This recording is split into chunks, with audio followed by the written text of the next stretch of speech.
บายดีท่านผู้ฟังที่เคารพทุกท่านพบกับรายการวิทยุภาคภาษาลาวสถานีวิทยุ FEBC รายการ30นาทีต่อไปนี้หวังว่าจะเป็นประโยชน์ต่อท่านผู้ฟังในการดำเนินชีวิตเมื่อท่านผู้ฟังได้ติดตามรายการนี้ท่านก็จะมีความหวังมีความสุขในการดำเนินชีวิตเชิญท่านผู้ฟังติดตามได้ดังต่อไปนี้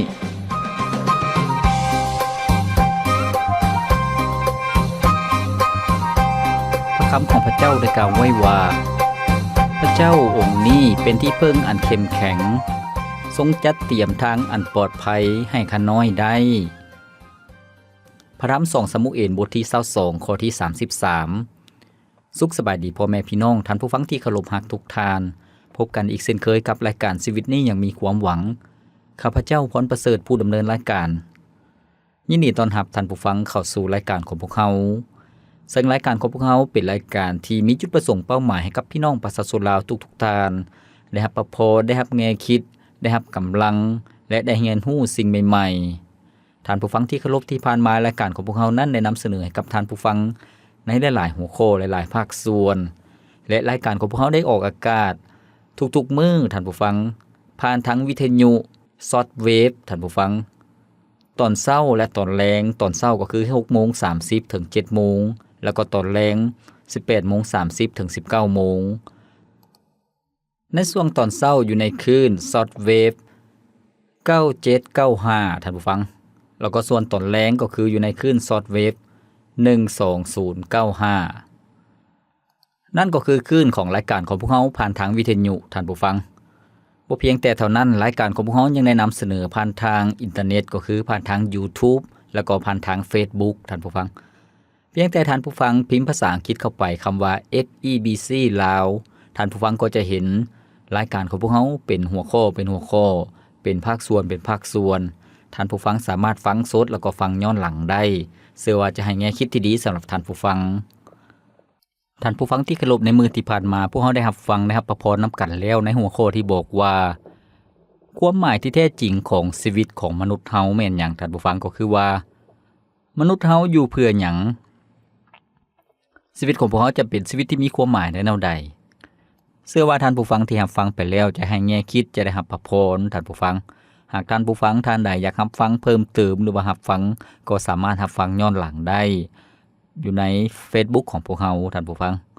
และมื้อนี้เองพวกเราจะเรียนรู้ในหัวข้อใหม่ซึ่งเป็นหัวข้อที่บอกว่าวิญญาณแม่นหยังท่านผู้ฟังวิญญาณก็คือสิ่งที่พวกเราเบิ่งบ่เห็นมีแท้หรือบ่ซึ่งพวกเราจะเรียนรู้นำกันวิญญาณแม่นหยังวิญญาณก็คือว่าเป็นส่วนประกอบหนึ่งของชีวิตของมนุษย์เฮาท่านผู้ฟังซึ่งบ่แม่นวัตถุท่านผู้ฟังวิญญาณบ่แม่นวัตถุเป็นสิ่งที่เบิ่งบ่เห็นแต่พวกเราสามารถสัมผัสได้ผ่านทางคำเว้าผ่านทางการเคลื่อนไหวที่สามารถแสดงให้เห็นว่าคนเฮามนุษย์เฮานั้นมีวิญญาณที่แท้จริงท่านผู้ฟังซึ่งเป็นการแสดงว่าคนเฮามนุษย์เฮามีวิญญาณแท้ๆในพระคิดธรรมคัมภีร์ก็ได้บอกอย่างชัดเจนอยู่ในพระธรรมปัญญาจารย์บทที่12ข้อที่7ในบทนี้ได้กล่าวไว้ว่าร่างกายของพวกเฮาจะกลับเป็นขี้ฝุ่นดินอีกจิตวิญญาณของพวกเฮาก็จะกลับคืนไปหาพระเจ้าผู้ทรงประทานให้นั่นแม่นแล้วท่านผู้ฟังในพระคำของพระเจ้าพระคิดธรรมคัมภีร์ได้เปิดเผยให้พวกเฮาเห็นว่าบ่มื้อใดก็มื้อหนึ่งเมื่อพวกเฮาเสียชีวิตเมื่อพวกเฮาจากโลกนี้ไปร่างกายของพวกเฮาก็จะเน่าเปื่อยกลายเป็นดินส่วนจิตวิญญาณของคนเฮานั้นก็จะกลับไปหาพระผู้สร้างก็คือไปอยู่ต่อหน้าพระเจ้าท่านผู้ฟังในบทนี้ได้ชี้ให้พวกเราเห็นว่าชีวิตของคนเฮานั้นมีจิตวิญญาณแท้ๆคนเฮาทุกคนมีวิญญาณแท้ๆแล้วก็มนุษย์เฮาถูกสร้างมาจากดินดังที่พระคัมภีร์ได้เปิดเผยให้พวกเราเห็นดินก็เป็นวัตถุท่านผู้ฟังแล้วก็สิ่งที่พวกเราได้เรียนรู้ก็คือว่าดวงวิญญาณท่านผู้ฟังของมนุษย์เฮานั้นก็คือเป็นชีวิตที่พระเจ้าทรงประทานให้ดวงวิญญาณนี้เป็นชีวิตที่บ่มีมื้อดับสูญท่านผู้ฟังดวงวิญญาณนี้เป็นชีวิตที่จะบ่ได้แตกสลายไปซึ่งแตกต่างกับสัตว์ท่านผู้ฟังดวงวิญญาณของสัตว์นั่นเป็นดวงวิญญาณที่สั้นแต่ว่าดวงวิญญาณของคนเฮานั้นจะบ่มีมื้อดับสูญไปดังนั้นเมื่อคนเฮาจากโลกนี้ไป จุดหมายปลายทางของชีวิตของคนเฮานั้นมีเพียงแต่2บอนเท่านั้น2แห่งเท่านั้นก็คือนรกกับสวรรค์ไผจะได้ไปบอนใดก็ขึ้นอยู่กับความเชื่อของพวกเฮาที่ได้เชื่อวางใจในพระเจ้าหรือบ่ท่านผู้ฟัง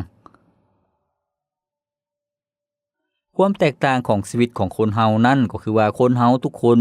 มีชีวิตแล้วก็มีจิตวิญญาณคือกันหมดทุกคนก็มีค่าเท่าเทียมกันแต่ว่าความแตกต่างก็คือว่าอยู่ที่การดำเนินชีวิตของคนนั้นจะดำเนินชีวิตไปในเป้าหมายหรือว่าจุดหมายปลายทางใดคนเฮาจะดำเนินชีวิตอยู่ในเส้นทางของชีวิตนิรันดรหรือว่าชีวิตตลอดไปเป็นนิจหรือว่าจะดำเนินในทางชีวิตที่เป็นความทุกข์ความทรมานตลอดไปซึ่งในพระธรรมมัทธิวบทที่25ข้อที่46พระคำของพระเจ้าได้สอนให้พวกเฮาได้เห็นอย่างชัดเจนเกี่ยวกับชีวิตของคนเฮาซึ่งเป็นคน2ประเภทก็คือว่าประเภทหนึ่งดำเนินชีวิตไปในทางที่เป็นนิรันดรแล้วก็มีความสุขนิรันดรมีความปลอดภัยนิรันดรแต่ว่าอีกชีวิตหนึ่งคนประเภทหนึ่งก็คือดำเนินชีวิตไปในจุดหมายปลายทางที่เป็นคำสาปแช่งความทุกข์ทรมานนิรันดรท่านผู้ฟังพระธรรมมัทธิวบทที่25ข้อที่46ในบทนี้ได้กล่าวไว้ว่าแล้วพวกเหล่านี้จะถูกส่งไปสู่การลงโทษอันตลอดไปเป็นนิจแต่พวกชอบธรรมจะเข้าสู่ชีวิตนิรันดรแม่นแล้วท่านผู้ฟังคนอธรรมก็คือคนบาปนั่นเองคนที่บ่ได้ฮู้จักกับพระเจ้าคนที่ปฏิเสธพระเจ้าจุดหมายปลายทางของเขาเจ้าก็จะถูกส่งไปสู่การลงโทษอันตลอดไปเป็นนิจก็คือตกในนรกบึงไฟแล้วก็จิตวิญญาณของเขาเจ้านั้นก็จะทนทุกข์ทรมานอยู่ในนรกบึงไฟตลอดไป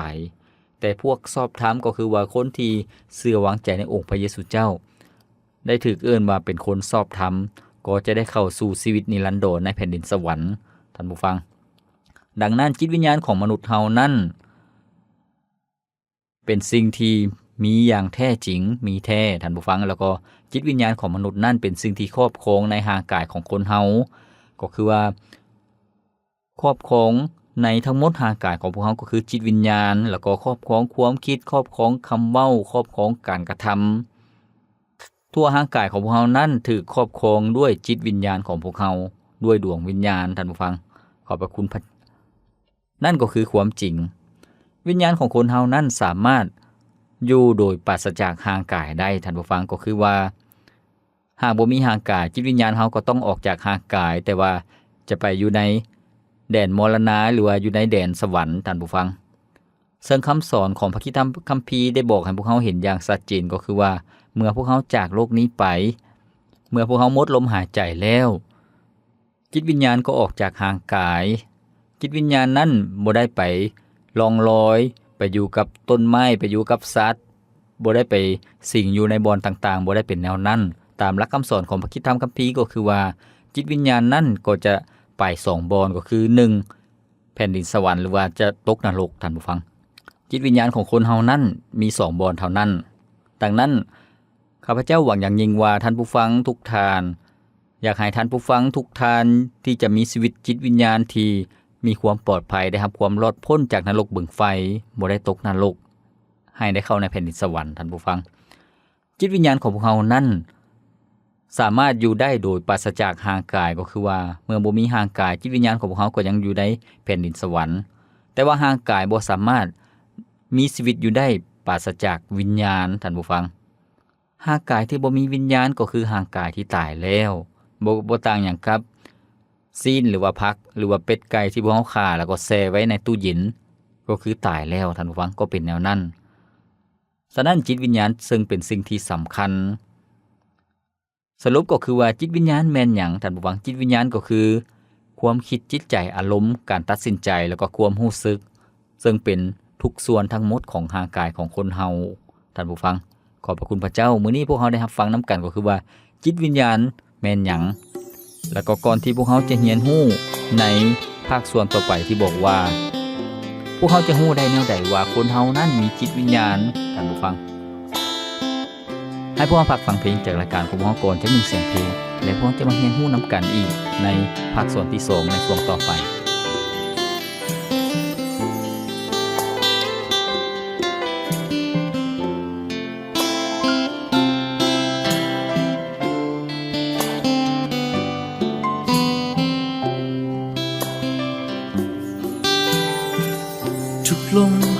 ใจที่มันเข้าวอดทุกๆหนทางที่เฮานั้นเดินไปพระองค์นั้นอยู่เคียงข้างกายทุกความเสียใจที่เฮามีอยู่พระองค์นั้นรู้และทรงเข้าใจพระองค์นั้นห่วงใยทรงรักเฮาหลายจริงๆพระองค์บ่เคยปล่อยมือของเฮาอ้อมแขนพระองค์ก็เฮาไว้บ่เคยคิดที่จะไกลห่างเป็นแสงสว่างและเป็นแสงไฟที่คอยนำทางให้กับลูกคนนี้ได้ก้าวต่อไปเมื่อเราเบิ่งที่พระองค์เขาจะบ่มีวันล้มเมื่อเราเดินอย่างมั่นคงและเชื่อวางใจเมื่อเราเบิ่งที่พระองค์และบ่สงสัยพระองค์จะจับมือเฮาไว้และจะนำเราให้ผ่านพ้นจากหลายๆอย่างที่เข้ามา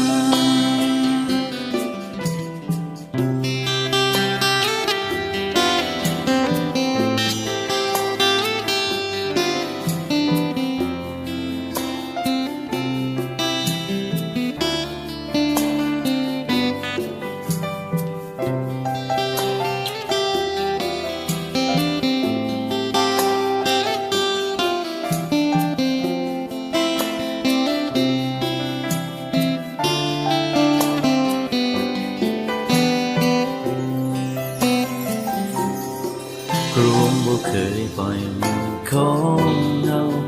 อ้อมแขนพระองค์ก็เฮาไว้บ่เคยคิดที่จะไกลห่างเป็นแสงสว่างหรือเป็นแสงไฟที่คอยนำทางให้กับลูกคนนี้ได้ก้าวต่อไปเมื่อเราเบิ่งที่พระองค์เราจะบ่มีวันล้มเมื่อเราเดินอย่างมั่นคงและเชื่อวางใจเมื่อเราเบิ่งที่พระองค์และบ่สงสัยพระองค์จะจับมือเฮาไว้และจะนำเราให้ผ่านพ้นจากหลายๆอย่างที่เข้ามา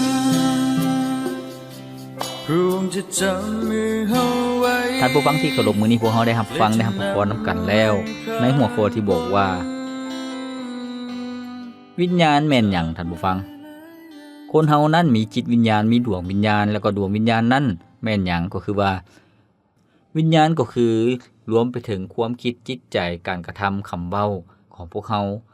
เว้าสรุปก็คือว่าตัวตนภายในของพวกเขานั่นเองท่านผู้ฟัง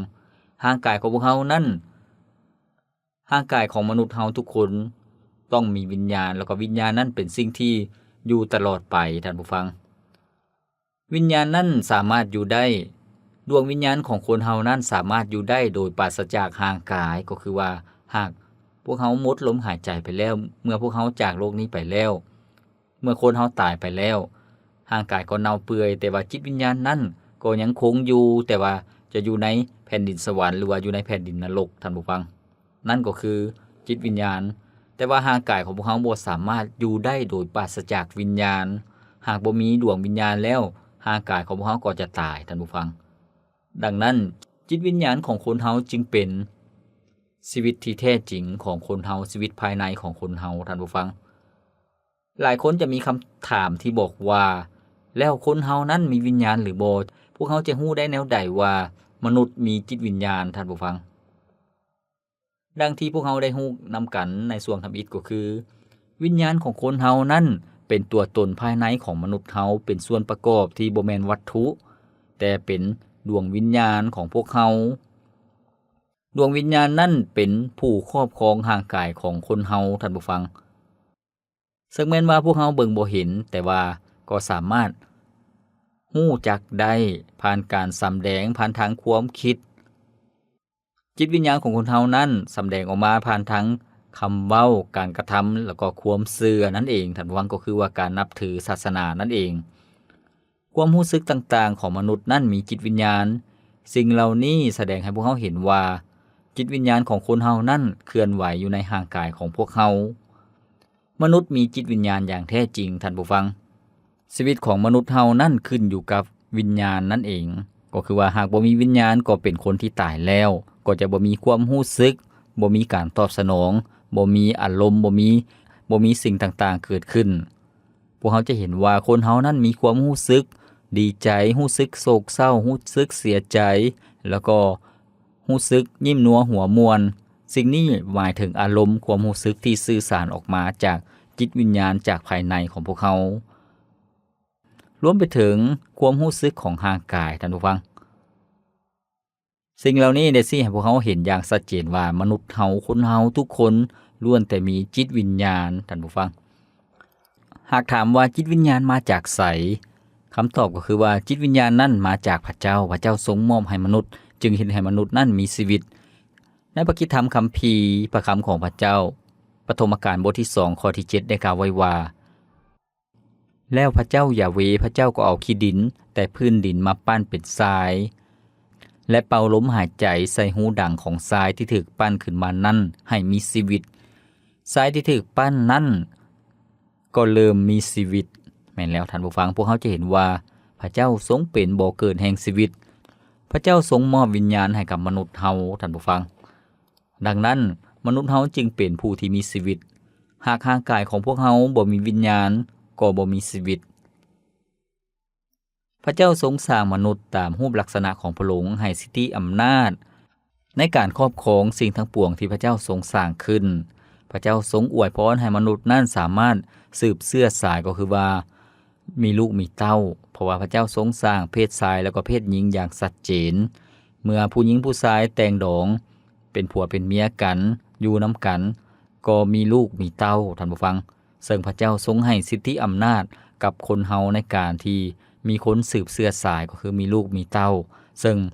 แต่ละคนนั่นก็มีชีวิตมีจิตวิญญาณท่านผู้ฟังขอบพระคุณพระเจ้าพวกเราจะเห็นว่ามนุษย์เฮานั้นคนเฮานั้นมีจิตวิญญาณอย่างแท้จริงจิตวิญญาณนั้นเป็นชีวิตที่ภายในจิตวิญญาณของมนุษย์นั้นเป็นชีวิตที่แท้จริงของคนเฮาก็คือว่าเป็นสิ่งที่กำหนดการฮู้ดีหรือว่าฮู้ชั่วมีการจิตวิญญาณนั้นจะเป็นสิ่งที่กำหนดจิตสำนึกภายในว่าเรื่องคุณธรรมจริยธรรม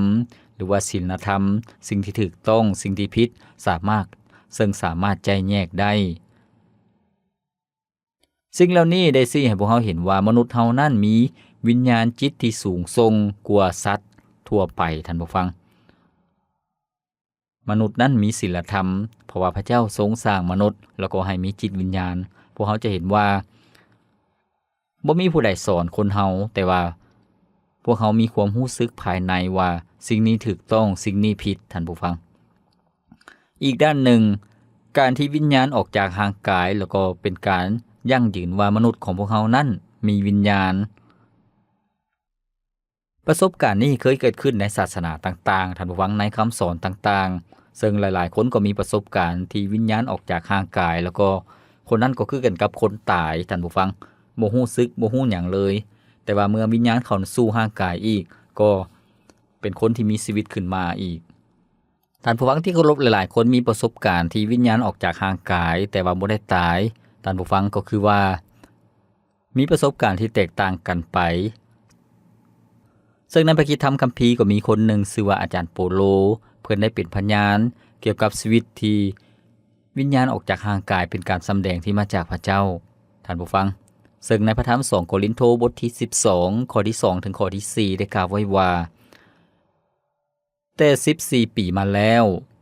เฮาฮู้จักคริสเตียนผู้หนึ่งผู้นั้นได้ถูกขับขึ้นไปถึงสวรรค์ชั้นที่3 แต่จะรับไปทั้งกายหรือนอกกายเฮาก็บ่ฮู้พระเจ้าเท่านั้นเป็นผู้ทรงฮู้เฮาฮู้จักว่าคนนั้นได้รับขึ้นไปถึงที่สุขเกษมแต่ทั้งกายหรือนอกกายเฮาก็บ่ฮู้แต่พระเจ้าเท่านั้นเป็นผู้ทรงฮู้คนนั้นได้ยินเสียงที่กล่าวออกเป็นคำบ่ได้และเป็นสิ่งที่ห้ามมนุษย์บ่ให้เปิดเผยแม่นแล้วท่านผู้ฟังนี่ก็คือตัวอย่างของคนที่มีประสบการณ์ที่วิญญาณออกจากร่างกายแล้วก็พระเจ้าได้ทรงสำแดงท่านผู้ฟังให้เพิ่นนั้นได้เห็นสวรรค์ชั้นฟ้าบอนที่พระเจ้าทรงประทับอยู่ท่านผู้ฟังที่เคารพชีวิตของคนเฮานั้นมีวิญญาณแล้วก็วิญญาณนั้นเป็นชีวิตภายในชีวิตของแต่ละคนเมื่อคนเฮานั้นวิญญาณออกจากร่างกายก็คือกันกับคนตายท่านผู้ฟังบ่มีความรู้สึกบ่มีความนึกคิดแต่ว่าเมื่อวิญญาณกลับเข้ามาสู่ร่างกายอีกคนนั้นก็มีชีวิตขึ้นมาอีกท่านผู้ฟังก็คือการตายคือนั่นเองที่พวกเราได้รู้จักบางคนตายแล้วในมื้อนึงบางคนตายแล้วเป็นชั่วโมงบางคนตายแล้วเป็น3ชั่วโมง5ชั่วโมงบางคนตายแล้วเป็นมื้อบางคนตายแล้ว3มื้อก็มีท่านผู้ฟังแต่ว่าเมื่อวิญญาณเข้าสู่ร่างกายก็มีชีวิตขึ้นมาอีกคนที่มีประสบการณ์วิญญาณออกจากร่างกายเขาล้วนแต่ยั่งยืนว่าเขาเจ้าสามารถเบิ่งเห็นร่างกายของตนเองนั่นที่นอนอยู่บ่เหน่งบ่ติงเป็นร่างกายที่ให้วิญญาณแล้วก็สามารถเบิ่งเห็นญาติพี่น้องกำลังร้องไห้เสียใจอยู่แล้วก็วิญญาณนั้นก็ได้ไปบ่อนต่างๆไปบ่อนนั้นบ่อนนี้แล้วก็กลับมาบอกเล่าให้กับญาติพี่น้องให้กับหมู่เพื่อนได้เข้าใจดังนั้นท่านผู้ฟังที่เคารพสิ่งนี้ยั่งยืนว่ามนุษย์เฮาคนเฮานั้นมีจิตวิญญาณอย่างแท้จริงวิญญาณของคนเฮาเป็นสิ่งที่สำคัญแล้วก็เป็นสิ่งที่บ่ตายท่านผู้ฟังเป็นสิ่งที่อยู่ตลอดไปดังนั้นท่านผู้ฟังที่เคารพเมื่อพวกเฮาฮู้ว่าชีวิตของคนเฮาชีวิตที่แท้จริงก็คือจิตวิญญาณนั่นเองให้พวกเฮาฮู้จักกับพระเจ้าผู้ทรงเป็นเจ้าของชีวิตเป็นเจ้าของวิญญาณแล้วก็เมื่อเฮาจากโลกนี้ไปเมื่อเฮาตายไปแล้ววิญญาณของพวกเฮาก็จะเข้าในแผ่นดินสวรรค์เป็นบ่อนที่มีความสุขบ่อนที่มีความปลอดภัยบ่อนที่บ่มีอันตรายบ่อนที่บ่ได้ถูกลงโทษทนทุกข์ทรมานนั่นก็คือจุดหมายปลายทางของพวกเขาที่เชื่อวางใจในพระเจ้าท่านผู้ฟังดังนั้นท่านผู้ฟังที่เคารพคนที่เป็นคนชั่วร้ายคนอาธรรมคนข้ามไหว้บูชารูปปั้นรูปเคารพคนที่ปฏิเสธพระเจ้าคนเหล่านั้นจุดหมายปลายทางพระคัมภีร์ได้บอกว่าอยู่ในนรกบึงไฟท่านผู้ฟังซึ่งพระนิมิตบทที่20ข้อที่14-15ได้กล่าวไว้ว่าความตายและแดนมรณาก็ได้ถูกทิ่มลงในบึงไฟบึงไฟนี่แหละเป็นความตายครั้งที่2ผู้ใดที่บ่มีชื่อจดไว้ในหนังสือทะเบียนแห่งชีวิตผู้นั้นก็ถูกทิ่มลงในบึงไฟแม่นแล้วท่านผู้ฟังอันนี้ก็คือคนที่ถูกทิ่มลงในบึงไฟก็คือวิญญาณนั่นแหละจะถูกทิ่มลงในบึงไฟท่านผู้ฟังมีความทนทุกข์ทรมานแต่ว่าคนที่เชื่อวางใจในพระเจ้าก็ได้เข้าในแผ่นดินสวรรค์ซึ่งในพระธรรมพระนิมิตบทที่21ข้อที่7ได้บอกอย่างชัดเจนว่าผู้ที่ได้มีไสยชนะผู้นั้นจะได้รับสิ่งเหล่านี้เป็นมรดกคือเฮาเป็นพระเจ้าของพวกเขาและพวกเขาเป็นบุตรของเฮาคนที่ได้รับไสยชนะก็คือว่าคนที่เชื่อวางใจในพระเจ้านั้นเป็นชีวิตที่ได้รับไสยชนะท่านผู้ฟังเชื่อวางใจในองค์พระเยซูเจ้าแล้วก็คนที่บ่ได้เข้าในแผ่นดินสวรรค์ก็คือต้องประสบกับความตายครั้งที่2ก็คือจิตวิญญาณของตนเองนั้นจะถูกกักขังในนรกบึงไฟถูกตัดสินลงโทษท่านผู้ฟังซึ่งในข้อที่8ได้บอกว่าส่วนคนขี้ย้านคนทรยศคนประพฤติในสิ่งที่น่าเกลียดน่าชังผู้ฆ่าคนประพฤติผิดศีลธรรมทางเพศคนใช้เวทมนต์คาถาคนขับไหว้รูปเคารพและคนขี่ตัวทุกคนนั้นมรดกของคนเหล่านั้นแม่นบึงไฟที่ใหม่อยู่ปนกับม่านซึ่งเป็นความตายครั้งที่2แม่นแล้วท่านผู้ฟังชีวิตจิตวิญญาณของพวกเรานั้นเป็นชีวิตที่แท้จริงเป็นตัวตนที่แท้จริงของพวกเรา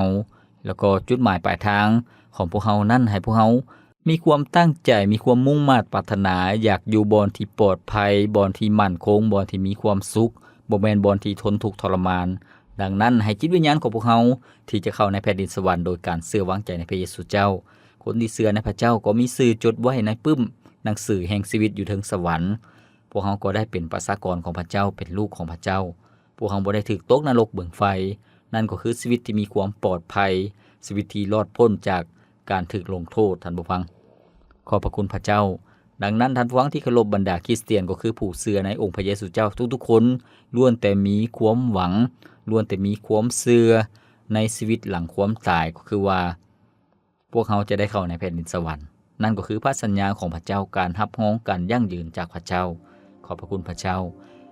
ข้าพเจ้าหวังอย่างยิ่งว่าท่านผู้ฟังจะตัดสินใจรับเชื่อวางใจในพระเจ้าและเข้าในแผ่นดินสวรรค์ท่านผู้ฟังที่เคารพรายการของพวกเราดำเนินมาฮอดนี้ก็สิ้นสุดเพียงเท่านี้ข้าพเจ้าคนประเสริฐผู้ดำเนินรายการของกล่าวคำว่าขอพระเจ้าอวยพรท่านผู้ฟังทุกท่านพบกันใหม่ในมื้อต่อไปสบายดี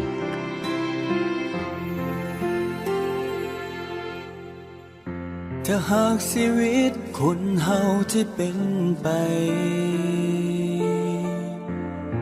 จะทำสิ่งใดได้ดังที่ใจเฮาต้องการสิ่งที่ใฝ่ฝันที่ทุกคนต้องการนั่นคือการไปสวรรค์ด้วยกันทุกคนแต่กับชีวิตความจริงที่เป็นอยู่มนุษย์บ่ฮู้ว่าตนบาปหลายเท่าใดแต่พระเจ้าฮู้พระองค์ทรงเมตตาช่วยนำพาพระเยซูมาไถ่บาปเฮาและในวันนี้ทุกคนจึงมีสิทธิ์ขึ้นสวรรค์สิ่งที่ใฝ่ฝันได้กลายเป็นจริง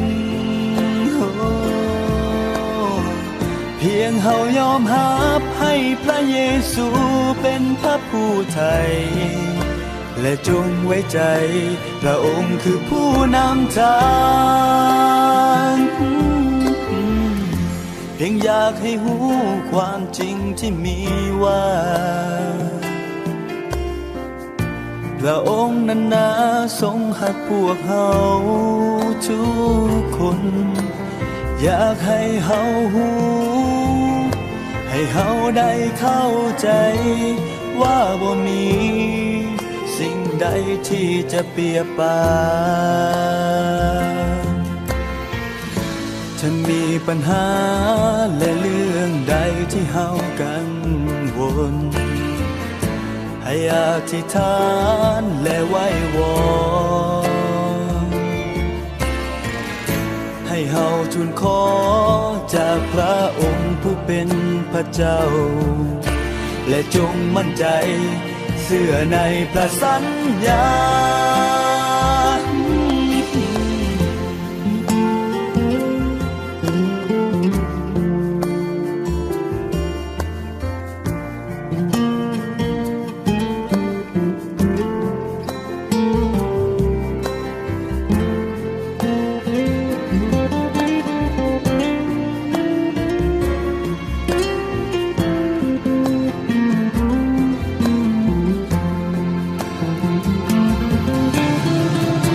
และในวันนี้ทุกคนจึงมีสิทธิ์ขึ้นสวรรค์สิ่งที่ใฝ่ฝันได้กลายเป็นจริงเพียงเฮายอมรับให้พระเยซูเป็นพระผู้ไถ่และจงไว้ใจพระองค์คือผู้นำทางเพียงอยากให้หูความจริงที่มีว่าพระองค์นั้นนาทรงหักพวกเฮาทุกคนอยากให้เฮาหูให้เฮาได้เข้าใจว่าบ่มีสิ่งใดที่จะเปรียบปานอยากให้เฮาหูให้เฮาได้เข้าใจว่าบ่มีสิ่งใดที่จะเปรียบปาน